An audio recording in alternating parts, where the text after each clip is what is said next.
समझने वाले हैं। वक्त है 9 की 9 खबर का और मैं हूं आपके साथ विभा उपाध्याय। अब से थोड़ी देर बाद बिहार के साथ ही राजधानी पटना को बड़ी सौगात मिलने जा रही है। पटना में कच्ची दरगाह बिदुपुर के 6 लेन गंगा पुल का मुख्यमंत्री नीतीश कुमार स्वागत सौगात जो है वो देने जा रहे हैं और सीएम ने इसे लेकर पोस्ट भी किया है, जिसमें कच्ची दरगाह बिदुपुर 6 लेन गंगा पुल के लोकार्पण से राघोपुर दियारा क्षेत्र के लोगों को राजधानी पटना से अब पूरे वर्ष के लिए सड़क मार्ग से आवाजाही की सुविधा हासिल हो जाएगी। एक्सक्लूसिव तस्वीरें इस वक्त आपके टीवी स्क्रीन पर, तो देखिए इसके लोकार्पण का इंतजार बस किया जा रहा है। वहीं दूसरी तस्वीर आप देखिए कि कितना खूबसूरत नजारा इस पूरे क्षेत्र में आपको नजर आने वाला है। इस क्षेत्र में कृषि की बात कीजिए, उद्योग सहित अन्य व्यवसायों का और तेजी के साथ विकास हो पाएगा।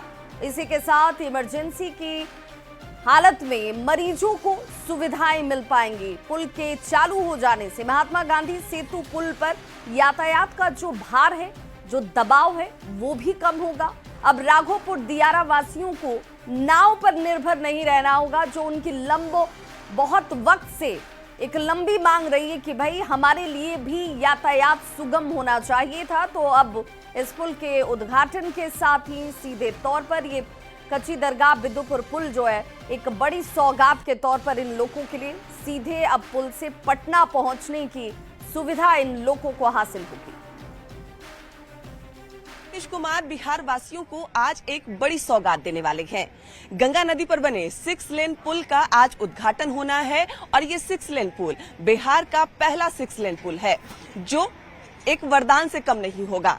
आपको बता दें कि ये जो पुल का निर्माण है कई वर्षों से चल रहा था और आज इसकी सौगात मुख्यमंत्री नीतीश कुमार बिहार वासियों को देने वाले हैं। थोड़ी ही देर बाद इसका उद्घाटन होना है और यहाँ देख सकते हैं कि जो सारी तैयारियां हैं वो लगभग पूरी कर ली गई है। राघोपुर का दियारा क्षेत्र जो शहर से बरसात के दिनों में कट जाता था, ये पुल उसे सालों भर कनेक्ट करके रखेगा। यानी राघोपुर के दियारा क्षेत्र के लोग अब शहर से कटेंगे नहीं। थोड़ी देर बाद इस पुल का विधिवत उद्घाटन होगा, लोकार्पण होगा। मुख्यमंत्री नीतीश कुमार बिहार वासियों को एक बड़ी सौगात देंगे। केंद्रीय मंत्री चिराग पासवान यहां मौजूद होंगे।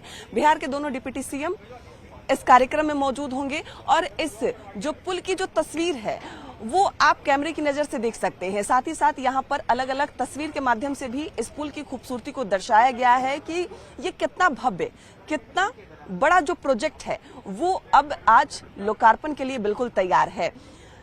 ये जो राघोपुर का जो पुल है, यानी कच्ची दरगाह बिदुपुर का जो 6 लेन पुल है, जो परियोजना है, उसकी तस्वीर अलग अलग माध्यम से यहाँ दर्शाई गई है। ये पुल आकर्षित तो नजर आ ही रहा है, लेकिन यहाँ पे जो इसका जो मेन पुल का जो स्ट्रक्चर है वो भी यहाँ दर्शाया गया है। यानी कैसे जो दियारा क्षेत्र है, राघोपुर का जो दियारा क्षेत्र है, उसे पटना यानी मेन शहर से कैसे ये पुल कनेक्ट करता है। रात में इस पुल की जो खूबसूरती है वो कैसे और सुंदर नजर आती है। यानी यहाँ पर जो लाइटिंग है उसकी भी जो व्यवस्था है वो पूरी तरीके से की गई है। यानी चरणबद्ध तरीके से जो दृश्य है वो यहाँ लगाया भी गया है और जो 6 लेन का पुल है वो किसी वरदान से कम नहीं होगा, खासकर दियारा क्षेत्र के लोगों के लिए। मुख्यमंत्री नीतीश कुमार ने कल इस पुल की जानकारी यानी उद्घाटन की जानकारी अपने सोशल मीडिया हैंडल से दी। उन्होंने ये भी कहा कि इस पुल के शुरू होने से महात्मा गांधी सेतु पर यातायात का भार कम होगा। उत्तर बिहार और दक्षिण बिहार की संपर्कता के लिए लोगों को एक और वैकल्पिक मार्ग मिल जाएगा, जिससे आवागमन और सुगम हो जाएगा। सीएम ने कहा कि हम लोग राज्य में गुणवत्तापूर्ण सड़क और पुलों के निर्माण पर लगातार जोर दे रहे हैं ताकि आवागमन सुगम हो सके। सिर्फ बिहार ही नहीं, अन्य क्षेत्रों के लिए भी ये पुल महत्वपूर्ण साबित होने वाला है। कैमरामैन अजय दुबे के साथ विनीता मिश्रा, न्यूज 18 पटना।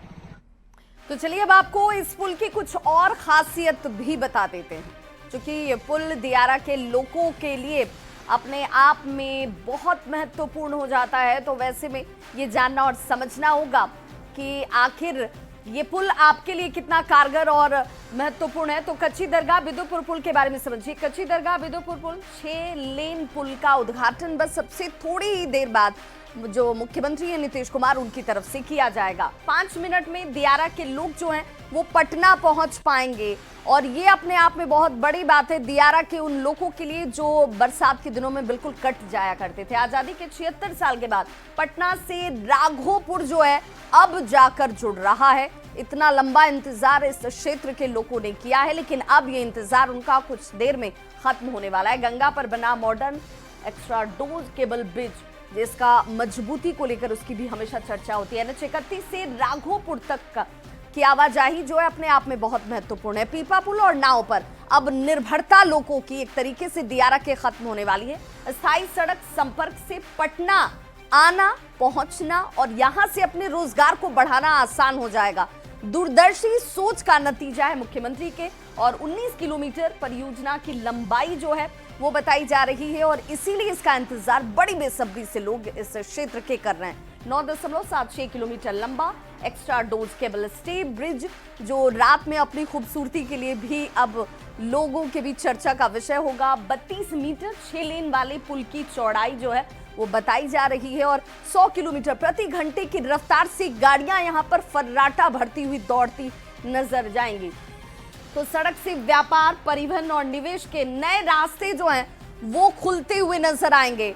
और इतना ही नहीं, परियोजना पर लगभग 5,000 करोड़ रुपए खर्च किए गए हैं ताकि आपकी यात्रा जो है वो सुगम हो पाए, वो आसान हो पाए। और 3,000 करोड़ रुपए एशियन डेवलपमेंट बैंक की तरफ से इसमें लिए गए। 2,000 करोड़ रुपए बिहार सरकार ने इसमें खर्च किए हैं।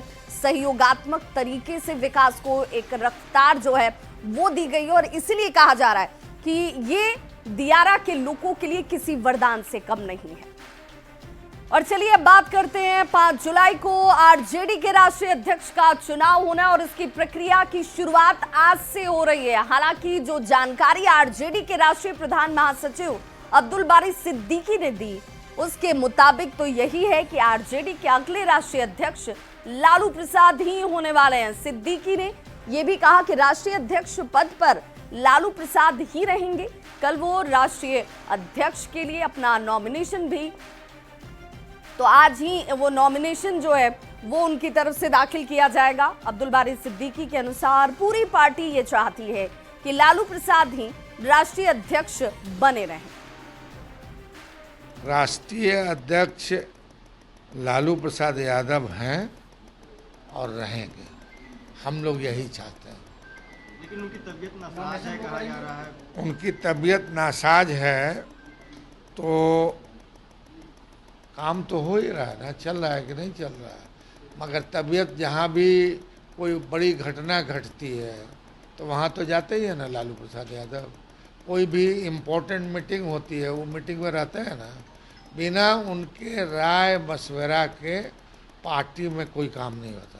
तेजस्वी यादव के नाम को तो इसी बीच डिप्टी सीएम विजय सिन्हा ने आरजेडी पर जोरदार हमला किया है। उन्होंने कहा कि आरजेडी को बेदाग छवि वाला राष्ट्रीय अध्यक्ष चुनना चाहिए। घोषित अपराधी का राष्ट्रीय अध्यक्ष होना संविधान और लोकतंत्र दोनों का ही अपमान है। आरजेडी को ये साफ छवि वाले को राष्ट्रीय अध्यक्ष की भूमिका निभाने देनी चाहिए। ऐसा ही चयन उनकी तरफ से होना चाहिए। साथ ही आरजेडी को बार बार परिवारवाद से बचने की भी नसीहत डिप्टी सीएम की तरफ से दी गई। द्वारा जो घोषित अपराधी हो, ये संविधान और लोकतंत्र का अपमान है कि जो सरकार के पैसे को लूटा आर्थिक अपराधी है और वह व्यक्ति बार बार राष्ट्रीय अध्यक्ष अपने दल का बने। क्या उस दल में कोई बेदाग छवि के लोग नहीं? क्या ये परिवारवाद की राजनीति जमींदारी के भाव से लोकतंत्र के लिए खतरा नहीं है? राजद में रहने वाले बंधुआ मजदूरों से मैं कहना चाहूँगा कि आप एक अच्छे छवि के लोग जिस पर अपराध भ्रष्टाचार का आरोप नहीं है, ये तो माननीय न्यायालय के द्वारा घोषित है और इस व्यक्ति को बार बार आप अध्यक्ष बनाएंगे तो आपके पार्टी को पतन निश्चित है। और बड़ी खबर दानापुर से, जहां आरजेडी विधायक रीतलाल यादव पर एक बार फिर से पुलिस का शिकंजा जो है कस गया है और उसके सहयोगी की गिरफ्तारी के लिए इस वक्त जो बड़ी खबर, रीतलाल यादव के ठिकाने पर छापेमारी जो है वो इस वक्त चलती हुई रीतलाल के सहयोगी के घर पर भी दबिश दी जा रही है। जरा देखिए, देर रात को थवा में छापेमारी की गई और इसके साथ ही ठेकेदार ने दर्ज कराई थी इस पूरे मामले को लेकर अपनी शिकायत, एफआईआर, और इसी बाबत कार्रवाई की। एक्सक्लूसिव तस्वीरें आपके टीवी स्क्रीन पर हैं। आरजेडी विधायक रीतलाल यादव की बात हो या फिर रीतलाल के सहयोगी, उनके ठिकाने पर यह छापेमारी की गई। बिल्डिंग ठेकेदार ने दोनों पर आरोप लगाया था, बिल्डिंग नहीं बनाने देने का आरोप जो है वो लगाया गया था और इसी बाबत ये कार्रवाई को अंजाम तक पहुंचाया गया। तो देखिए दबिश की माननीय विधायक रीतलाल यादव और उनके जो सहयोगी है उनके द्वारा उसको तोड़ दिया गया है उनके कहने पर। तो नामजद एक एफआईआर हुई थी, उसी में उनकी अरेस्टिंग के लिए पुलिस कोतवा गांव में आई हुई थी और इसमें छापेमारी की गई थी। और इनके जो भी संभावित ठिकाने हैं उन सब जगहों पर छापेमारी की है। इन जो अभियुक्त हैं इसमें इनकी गिरफ्तारी के लिए, और ये लोग भागे हुए फिर रहे हैं और पुलिस को अभी नहीं मिले। पुलिस को इनकी तलाश है और आगे भी हम लोग इसमें माननीय न्यायालय के माध्यम से जो लीगल प्रोसेस है वो करेंगे, इसमें वारंट प्रे करेंगे और आगे कुर्की तक जाएंगे। और बड़ी खबर झारखंड के हजारीबाग से, जहां महावीर स्थान चौक के पास जीवर दुकान पर हुई गोलीबारी के मामले में बड़ा खुलासा किया गया। इस घटना की जिम्मेदारी चतरा के उत्तम यादव ने ली है। सोशल मीडिया पर एक वीडियो पोस्ट कर न सिर्फ इस घटना को अंजाम देने की बात को स्वीकार किया है, बल्कि दूसरे कारोबारियों को भी धमकाया है। पुलिस ने वीडियो के आधार पर जांच तेज कर दी है। आरोपी की गिरफ्तारी के लिए छापेमारी इस वक्त भी जारी है। बता दें कि बाइक सवार अज्ञात अपराधियों ने गहने की दुकान पर देखिए किस तरीके से दिन दहाड़े ताबड़तोड़ फायरिंग की थी। घटना को अंजाम देकर ये आरोपी फरार जरूर हो गए। दुकान के बाहर से 6 खोखा बरामद किया गया था। तो ये तस्वीरें देखिए, इन तस्वीरों के बाद इस सवाल का उठना लाजमी है कि अपराधियों को क्या खौफ नहीं है कानून का, इन्हें क्या डर नहीं है, क्योंकि दिन दहाड़े इस व्यस्ततम इलाके में जहां आवाजाही आपको दिख रही होगी, इस बीच बाइक पर बैठे ये 2 शख्स पहुंचते हैं, ताबड़तोड़ फायरिंग की जाती है और उत्तम यादव ने इसकी जिम्मेदारी भी ली है। कारोबारियों को अंजाम भुगतने की धमकी इस शख्स की तरफ से दी गई। हालांकि अभी भी ये दोनों पुलिस की गिरफ्त से बाहर हैं। जो झंडा चौक हजारीबाग में जो गोली चली सीरी ज्वेलर्स पे, उस घटने का जिम्मेवारी हम लेते हैं। और हजारीबाग जिला के जितना भी व्यवसायी हो, चाहे कोयला से जुड़े हो या बालू से जुड़े हो, चाहे जिससे भी जुड़े या अन्य व्यवसायी हो या किसी तरह से कोई भी व्यवसायी, अगर मेरे से बिना मैनेज किए हुए अगर मैं काम किया तो गोली खाने के लिए तैयार रहे। और जिसका भी कॉल मेरा चला गया, किसी का कॉल इग्नोर किया तो गोली खाने के लिए तैयार रहेगा। रविवार को दिन दहाड़े हुई इस घटना के एक दिन के बाद पुलिस के हाथ अब भी खाली हैं, इसीलिए सवाल भी उठ रहे हैं। सवाल ये उठता है कि घटना के एक दिन के बाद पुलिस के हाथ आखिर ये अपराधी कैसे नहीं लगे। घटना के बीत जाने के बाद देखिए तस्वीरें आ जाती हैं, इसकी जिम्मेदारी लेने वाला शख्स वीडियो जारी कर देता है, लेकिन पुलिस इन्हें गिरफ्तार नहीं कर पाती। थाने के बाहर ही देखिए वारदात के बाद कैसे अपराधी जो हैं वो फरार हो जाते हैं। घटना के एक दिन के बाद पुलिस की अब चुस्ती और उसकी सक्रियता पर भी सवाल उठ रहे हैं। सीसीटीवी में तस्वीर जरूर कैद हो गई, लेकिन गिरफ्तारी में आखिर देरी क्यों है, ये बड़ा सवाल।